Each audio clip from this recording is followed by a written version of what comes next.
Emotions. Who would have thought that something that is so natural, that's so much a part of us, that is all about who we are, has become the antithesis of an aspect of ourselves that we like. And I think with the pursuit of being happy and having what we want and feeling successful in life, they've even gotten a worse rap than they had before that all started. So I just want to talk about emotions. The emotions you don't like, the things that don't feel so good, the ones that seem to feel very messy or bring up a more visceral response that you would prefer to avoid, those are the waters that take you into yourself.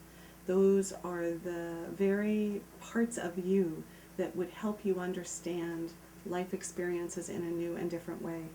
Without those emotions, you really are not dropping into the self-development process. You're staying on the layer of managing, organizing, manipulating, controlling, and dictating to yourself. There is a way to relate to your emotional self that's empowering, that allows them to be heard. I talk sometimes when I talk about the 5 layers of the self, that they all have a different pace and a different language, almost a different way of relating. Well, what happens is there are parts of the self don't want to relate to the emotions because they seem the most unruly, and they often, you find that they glom together like a big lake, and you can't figure one emotion out from the other. Sometimes I think, when we feel really down or depressed, that's really what's happened, is all the emotions have become one instead of all the little pieces and the slivers of our lifetime, and being able to give a language to them. And that's actually the big thing.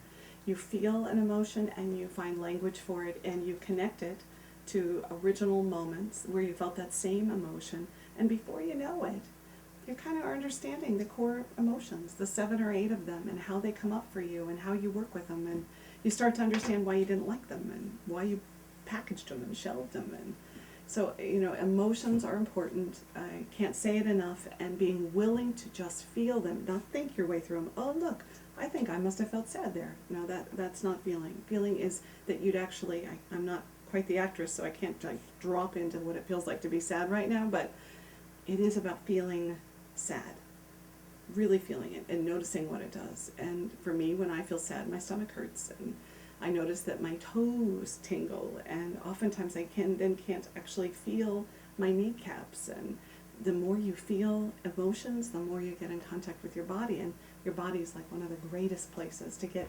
additional wisdom and information from in terms of your own growth process. I was talking about emotions, and I threw out that there are 7 or 8 core ones. I have to admit, I don't know that this is really all that true. I just know what I have found. To me, disappointment and despair are kind of one theme. Grief and loss is another. Joy and elation and happiness seem to fall in another. Peace and solitude and like rest. Even though that may not sound emotional, I think there is an emotion in there that goes with that. Certainly we have those really active ones like anger and rage and, kind of aggressive ways of dealing with an emotion. And let me think if there was anything else that I would have a response to. I think those are the ones that come to mind in this moment.